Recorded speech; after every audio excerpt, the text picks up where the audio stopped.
नमस्कार। खबरें खेती की में आपका स्वागत है। सबसे पहले मुख्य समाचार। इस बार रबी में गेहूं की बुआई पिछली रबी से ज्यादा हुई। चालू सीजन में चावल की सरकारी खरीद 203 लाख टन तक पहुंची। वर्तमान वित्त वर्ष में भारत से कॉयर उत्पादन के निर्यात में 21% की वृद्धि। फल और सब्जियों में आंतों के कैंसर को रोकने की क्षमता होती है। जापान की राजधानी टोक्यो में टूना मछली $7,36,000 की बिकी।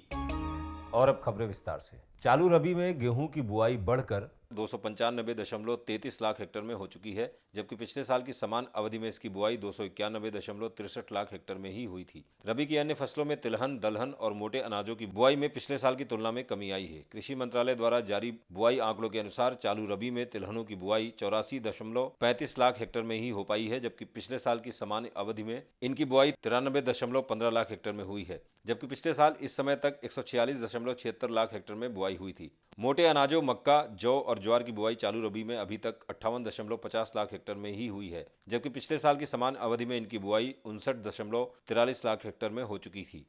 चालू सीजन के दौरान देश में 2,03,87,853 टन चावल की सरकारी खरीद हो चुकी है। चावल खरीद का सीजन अक्टूबर से शुरू होकर सितंबर तक चलता है। सबसे ज्यादा चावल खरीद छत्तीसगढ़ में हुई है। वहां 31,13,772 टन चावल की खरीद हो चुकी है। आंध्र प्रदेश में 26.93 लाख टन और हरियाणा में 19.7 लाख टन चावल की खरीद हुई है। सरकारी विज्ञप्ति के अनुसार चालू सीजन में धान का उत्पादन 8% बढ़कर 1,545 लाख टन तक पहुंच सकता है। पिछले सीजन में देश में 1,430 लाख टन धान की पैदावार हो रही थी।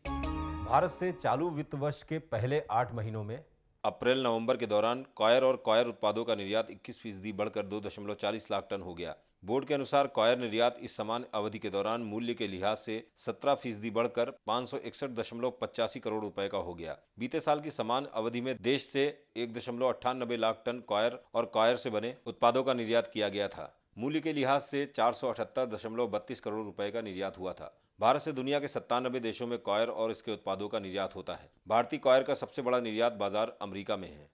अगर आप आंतों के कैंसर से बचना चाहते हैं तो रोजाना के खान पान में ऐसे फल और सब्जियां खूब लें जिसमें फ्लेवोनॉइड की मात्रा ज्यादा हो। ऐसे खान पान से आंतों का कैंसर नहीं होता है। एक ताजा अध्ययन में दक्षिण कोरिया के शोधकर्ताओं ने कहा है कि गुणकारी पोषक तत्वों से भरपूर चीजों को रोजाना खाने से शरीर में कैंसर कोशिकाओं को रोका जा सकेगा और बढ़ने या आगे फैलने नहीं दिया जा सकेगा। अध्ययन में पाया गया है कि सेलरी, हरी गोल मिर्च, अजवाइन, कैमोमिल की चाय, गाजर, जैतून का तेल, पिपरमिंट, रोजमेरी, संतरे जैसी चीजों में एक फ्लोवोनॉइड ल्यूटियोलिन पाया जाता है जो कैंसर के प्रसार को रोक देता है। लेबोरेटरी में पाया गया है कि ल्यूटियोलिन में एंटी इंफ्लोमेटरी, एंटीऑक्सीडेंट और एंटी कैंसर के गुण पाए जाते हैं। इसमें कोशिकाओं में वो रास्ता रोकने की क्षमता है जिससे कैंसर कोशिका शरीर के अन्य भागों में फैलाता है। प्रमुख शोधकर्ता प्रोफेसर जंग हॉन यून पाक ने बताया कि इस रास्ते के बंद होने से कैंसर कोशिकाओं को कई भागों में बंटने और उसे मरने के लिए मजबूर कर सकता है।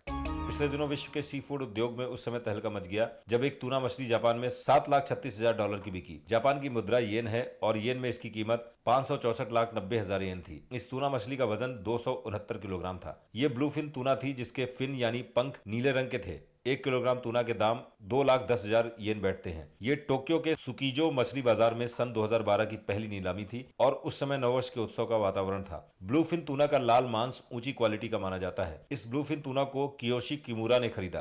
किमुरा क्योमारा कंपनी के प्रेसिडेंट हैं। इनकी रेस्टोरेंट श्रृंखला सुशी जानमाई के नाम से मशहूर है। किमुरा पिछले साल की सुनामी के गम को भुलाने के लिए जापान में टूना मछली के प्रेमियों में नई आशा का संचार करना चाहते हैं। इस ब्लूफिन टूना की एक स्लाइस 418 येन प्रति पीस बेचना शुरू किया गया है। सबसे अच्छी स्लाइस के भाव 2,000 येन यानी $24 प्रति पीस भी मिल सकते हैं। ये टूना केवल किमुरा के रेस्टोरेंट में ही बिकेगी। इस टूना से बनाई गई जापानी डिश सुशी और भी महंगी बिकेगी।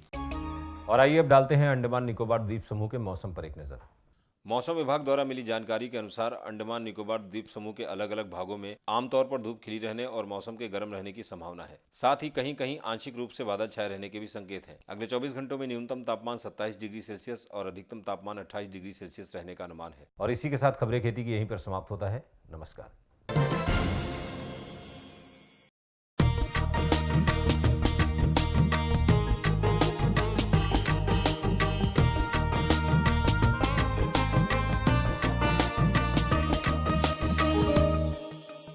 मंडी भाव बुलेटिन में आप सभी का स्वागत है। आइए डालते हैं विभिन्न राज्यों की विभिन्न मंडियों से प्राप्त हुए ताज़ा मंडी भावों पर एक नज़र। सबसे पहले देखते हैं अंडमान निकोबार द्वीप समूह की विभिन्न मंडियों में तुरई के ताज़ा भाव किस प्रकार दर्ज किए गए। अंडमान निकोबार द्वीप समूह की रंगत मंडी में तुरई का न्यूनतम मूल्य 2,500 रुपये प्रति क्विंटल और अधिकतम मूल्य 3,500 रुपये प्रति क्विंटल दर्ज किया गया। और अंडमान निकोबार द्वीप समूह की दिगलीपुर मंडी में तुरई का न्यूनतम मूल्य 1,500 रुपये प्रति क्विंटल और अधिकतम मूल्य 2,000 रुपये प्रति क्विंटल दर्ज किया गया।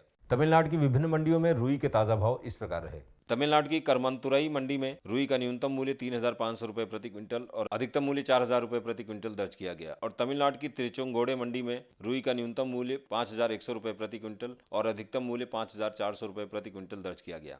और अब अंडमान निकोबार द्वीप समूह की विभिन्न मंडियों में लौकी के ताजा भावों पर एक नजर। अंडमान निकोबार द्वीप समूह की रंगत मंडी में लौकी का न्यूनतम मूल्य 900 रुपये प्रति क्विंटल और अधिकतम मूल्य 1,200 रुपये प्रति क्विंटल दर्ज किया गया। और अंडमान निकोबार द्वीप समूह की दिगलीपुर मंडी में लौकी का न्यूनतम मूल्य 800 रुपये प्रति क्विंटल और अधिकतम मूल्य 1,000 रुपये प्रति क्विंटल दर्ज किया गया। पश्चिम बंगाल की विभिन्न मंडियों में धान के ताजा भाव इस प्रकार दर्ज किए गए। पश्चिम बंगाल की खतरा मंडी में धान का न्यूनतम मूल्य 840 रुपये प्रति क्विंटल और अधिकतम मूल्य 870 रुपये प्रति क्विंटल दर्ज किया गया। और पश्चिम बंगाल की मिदनापुर पूर्व मंडी में धान का न्यूनतम मूल्य 870 रुपये प्रति क्विंटल और अधिकतम मूल्य 930 रुपये प्रति क्विंटल दर्ज किया गया। आइए देखते हैं अंडमान निकोबार द्वीप समूह की विभिन्न मंडियों में प्याज के ताजा भाव किस प्रकार रहे। अंडमान निकोबार द्वीप समूह की रंगत मंडी में प्याज का न्यूनतम मूल्य 2,500 रुपये प्रति क्विंटल और अधिकतम मूल्य 3,500 रुपये प्रति क्विंटल दर्ज किया गया। और अंडमान निकोबार द्वीप समूह की दिगलीपुर मंडी में प्याज का न्यूनतम मूल्य 2,000 रुपये प्रति क्विंटल और अधिकतम मूल्य 2,500 रुपये प्रति क्विंटल दर्ज किया गया। आंध्र प्रदेश की विभिन्न मंडियों में गुड़ के ताजा भाव इस प्रकार दर्ज किए गए। आंध्र प्रदेश की पिलेर मंडी में गुड़ का न्यूनतम मूल्य 1,500 रुपये प्रति क्विंटल और अधिकतम मूल्य 1,700 रुपये प्रति क्विंटल दर्ज किया गया। और आंध्र प्रदेश की पुत्तूर मंडी में गुड़ का न्यूनतम मूल्य 1,400 रुपये प्रति क्विंटल और अधिकतम मूल्य 1,600 रुपये प्रति क्विंटल दर्ज किया गया। अंडमान निकोबार द्वीप समूह की विभिन्न मंडियों में टमाटर के ताजा भाव इस प्रकार रहे। अंडमान निकोबार द्वीप समूह की रंगत मंडी में टमाटर का न्यूनतम मूल्य 3,500 रुपये प्रति क्विंटल और अधिकतम मूल्य 4,500 रुपये प्रति क्विंटल दर्ज किया गया। और अंडमान निकोबार द्वीप समूह की दिगलीपुर मंडी में टमाटर का न्यूनतम मूल्य 3,000 रुपये प्रति क्विंटल और अधिकतम मूल्य 4,000 रुपये प्रति क्विंटल दर्ज किया गया। आइए देखते हैं केरल की विभिन्न मंडियों में केले के ताजा भाव किस प्रकार दर्ज किए गए। केरल की इट्टूमनूर मंडी में केले का न्यूनतम मूल्य 3,000 रुपये प्रति क्विंटल और अधिकतम मूल्य 3,600 रुपये प्रति क्विंटल दर्ज किया गया। और केरल की कलच्ची मंडी में केले का न्यूनतम मूल्य 2,400 रुपये प्रति क्विंटल और अधिकतम मूल्य 2,600 रुपये प्रति क्विंटल दर्ज किया गया। और अंत में अंडमान निकोबार द्वीप समूह की विभिन्न मंडियों में भिंडी के ताजा भावों पर एक नजर। अंडमान निकोबार द्वीप समूह की रंगत मंडी में भिंडी का न्यूनतम मूल्य 4,000 रुपये प्रति क्विंटल और अधिकतम मूल्य 5,000 रुपये प्रति क्विंटल दर्ज किया गया। और अंडमान निकोबार द्वीप समूह की दिगलीपुर मंडी में भिंडी का न्यूनतम मूल्य 4,000 रुपये प्रति क्विंटल और अधिकतम मूल्य 4,500 रुपये प्रति क्विंटल दर्ज किया गया। देश भर के विभिन्न राज्यों की विभिन्न मंडियों में चल रहे आज के ताजा भाव आप www.egmarknet.nic.in वेबसाइट पर देख सकते हैं। और इसी के साथ मंडी भाव बुलेटिन यहीं पर समाप्त होता है। नमस्कार।